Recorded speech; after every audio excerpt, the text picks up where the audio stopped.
So that's the situation unfolding before my eyes.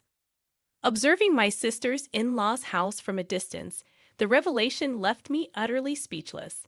Contemplating the intentions of my sister's husband and his family towards her over time, I couldn't help but wonder how many times they had deceived her with a poker face. Unforgivable. Regardless, I was determined to bring them all to justice. My name is Sally, and at 45, donning funeral attire for the first time in years, I was dismayed to find that the dress wouldn't zip up around my stomach area. Initially thinking my figure hadn't changed much since I last wore the dress at 30, it became evident that visceral fat had taken its toll. The first time I wore that dress was at my sister Jane's funeral. She had a weak heart since childhood and tragically succumbed to pneumonia, leading to heart failure at the age of 27. I vividly recalled our last conversation in her hospital room, as she expressed her dreams and wishes for the future. Her premature departure left me with a heavy heart. On the date of Jane's funeral, unable to accept the tragedy, I stumbled upon a disturbing incident just before the ceremony began. In the restroom, I overheard Jane's husband, Bob, talking on the phone at a nearby lounge. The conversation hinted at secrecy and plans to lay low until a mass for the deceased about a year later, which perplexed me. Eavesdropping was not my habit, but the contents of Bob's conversation intrigued me. Did deceased refer to Jane? The way he spoke suggested a clandestine discussion, raising questions about who he was talking to. Shockingly, he mentioned having a child, a revelation that baffled me, as there were no children between Jane and Bob, given their decision not to risk childbirth due to Jane's health. Confused and astonished by Bob's revelation, my mind raced. However, amidst the chaos, I recalled Jane's desperate attempt to share something with me before her surgery. "There's a child at home," were her last words as she slipped into unconsciousness. Unfortunately, she never woke up, leaving me as the sole witness to those cryptic words. Until now, the overwhelming shock of losing Jane had consumed me, leaving little room for contemplation about the meaning behind her final words. However, when I connected Jane's mention of home with Bob's cryptic comment about staying at home, a revelation struck me. Sally wouldn't refer to their parents' house as home. It was just home. Yet there were no children in their family home. Upon reflection, a sudden realization dawned on me. Could it be that the child Bob spoke of on the phone was residing at his parents' home? The mere thought unsettled me, and I found it impossible to remain seated. If my suspicion held true, forgiveness for Bob seemed unthinkable. After paying my respects at Jane's memorial service, a burning desire to validate my theory took over. Without hesitation, I left the funeral home and headed straight for Bob's parents' house, conveniently located within walking distance from Jane's former residence. Being Bob's only child, and with aging parents, they had opted to live nearby. Despite Jane's concerns about increased family interactions, the reality was quite the opposite, with rare visits and minimal family engagement. Even during Jane's funeral, Bob's parents displayed little sorrow over her misfortune, preoccupied with their phones. Their lack of sympathy in such a situation left me disconcerted. Arriving at Bob's parents' house, I hesitated to ring the doorbell, considering everyone should be at Jane's funeral. However, uncertainty lingered. What if someone emerged? What could I possibly say without concrete evidence of Bob's betrayal? Lacking confidence to confront an adversary with incomplete information, I circled around to the back of the house and peered through an open window, providing a clear view of the room. To my surprise, I spotted movement. Could someone really be there? As my heart raced, a child, unmistakably resembling Bob, darted into the yard, pursued by an unfamiliar woman. Instinctively, I concealed myself in the shadows, observing the scene unfold. The child, unsteady on his feet, mirrored Bob's features. The woman, seemingly Bob's age, bore a striking resemblance to the child, leaving little doubt she was the mother. A wave of realization hit me. Had Bob truly betrayed my sister? When did this betrayal begin? And when did Jane discover the truth? Although my suspicions seemed to align, A cascade of unanswered questions left me restless, and, unexpectedly, tears welled up, signaling a storm of emotions within. I harbored an unrelenting grudge, vowing never to forgive him. In my sister's stead, I pledged to send that man straight to hell. Following this resolution, I managed to return to the funeral home and participate in my sister's burial in the churchyard. Despite the suspicions of those attending the service, who thought I had left due to the shock of losing Jane, my explanation seemed to be accepted. No one suspected that I had ventured to Bob's house, and it was a relief that even my sister's in-laws didn't detect anything amiss. The next day, driven by determination, I promptly arranged for a personal investigation on Bob. Surprisingly, the only private investigator in town happened to be Jane's friend, Layla, whom I remembered from the funeral. To my astonishment, Layla disclosed that Jane, too, had initiated an investigation on her husband before falling ill and passing away. Despite confidentiality obligations, Layla believed Jane would have wanted me to know. With that, she shared the circumstances and results of the investigation Jane had commissioned. Jane and Bob had nearly called off their engagement, once due to Bob's cold feet, expressing doubts about his ability to protect Jane with her weak heart. After agreeing to some distance, they reconciled, and the wedding proceeded. Despite appearances, Bob had been involved in an affair with his childhood friend, Nancy. Right after getting engaged to Jane, Bob and Nancy had history, having previously dated and broken up over a minor disagreement. Despite his engagement to Jane, Bob remained emotionally attached to Nancy. Nancy, now pregnant, rekindled their connection, leading to Bob's reluctance to divorce Jane and marry her. This internal conflict, unbeknownst to Jane, was a lie. Nancy stood firm, stating that she would have the baby but wouldn't insist on marriage. Bob found himself torn between acknowledging a child with the woman he loved and keeping this secret from Jane. Unable to refuse Nancy's wish to keep the baby, Bob eventually confided in his parents, who suggested allowing Nancy to have the child, as it would be their first grandchild. Bob's parents had long favored Nancy due to their shared history and disapproved of Jane for her frailty, expressing concerns about her ability to provide them with a grandchild. The weight of Jane's resentment fueled my determination to seek vengeance. The thought of Bob and his parents getting a grandchild, with Bob remarrying, was unbearable. However, being newly aware of the situation, I felt lost and unsure of what steps to take. After some contemplation, an idea struck me.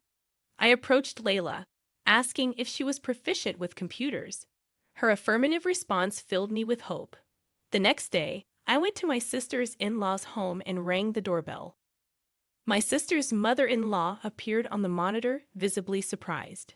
"Sally, what's going on?" she inquired, her voice heightened. "I have something to discuss with the family about Jane's belongings. Do you have a moment?" I responded. The intercom went silent, and I grew anxious, wondering if I would be denied entry. After a brief wait, Bob appeared, apologizing for the messy room and inviting me inside. Perfect timing, I thought, as I noticed the tension in Bob's expression. He likely believed I hadn't discovered his infidelity yet. Little did he know that I had just glimpsed his mistress and their child through the window. As I sipped the tea they served me, Bob nervously asked about Jane's belongings. Seizing the moment, I laid out a photograph on the table. Bob and his parents froze as they gazed at the photo. "Bob, who is this woman?" I questioned. Bob, attempting to deny any knowledge, insisted he didn't remember the photo. Unfazed, I presented more photographs, revealing Bob's affair with the woman in various intimate settings. Despite Bob's protests, his parents glared at him, and I continued to expose the extent of his betrayal. My sister's mother-in-law sharply retorted to Bob's memory lapses, accusing him of lying. When my sister's mother-in-law mentioned the child with Nancy, I immediately presented a photograph of Bob holding a child. The entire in-law family was left speechless. Though Bob continued to deny the accusations, my sister's mother-in-law slapped him, calling him a worthless son. As I probed further, asking if there were other children, My sister's in-laws ignored Bob's pleas, berating him for betraying their beloved grandchild. Despite the confrontation, I remained silent about the fact that the pictures were composites made by Layla. I braced myself for the unfolding chaos, and Bob was left speechless in the face of the accusations. In the midst of the turmoil, my sister's mother-in-law inadvertently blurted out the truth, confirming the existence of the child with Nancy. The room fell silent as my sister's in-laws processed the revelation, freezing in place. The weight of the deception hung heavily in the air. The note accompanying the picture claimed, "These children are being taken care of in this house." I challenged this assertion, and my sister's mother-in-law promptly denied its validity. "Are you sure?" I pressed, and she insisted, "Of course, it's not true." Unconvinced, I stood up without waiting for their approval and headed toward the room next door. Bob raised his voice, protesting my intrusion, but I asserted, "If there's nothing to hide, then you should show me." Ignoring their objections, I moved to the next room, stating, "Well, then show me all the rooms." Bob attempted to intervene, but I shook off their protests and peeked into the next room. Not finding what I sought, I ascended to the second floor, determined to uncover the truth.